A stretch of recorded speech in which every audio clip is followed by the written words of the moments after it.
ठरलं तर मग ह्या मालिकेच्या पुढील प्रोमोमध्ये आपण असं पाहणार आहोत की आता कल्पना, प्रताप, अर्जुन, सायली खेळ खेळत असतात. एन्जॉय करत असतात सर्व.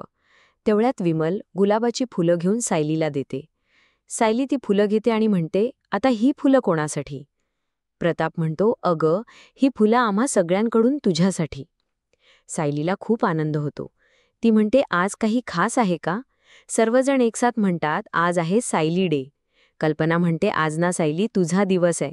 तू फक्त आराम करायचास, बाकी सगळं आम्ही करणार तुझ्याकरिता. नंतर अर्जुन सायलीच्या मागे पळत असतो गजरा माळण्याकरिता. सायली पण त्याची थोडी मजा घेते. नंतर अर्जुन सायलीला गजरा माळतो. आणि इथेच हा प्रोमो संपलेला आहे. भेटूया पुढील भागात. तोपर्यंत नमस्कार.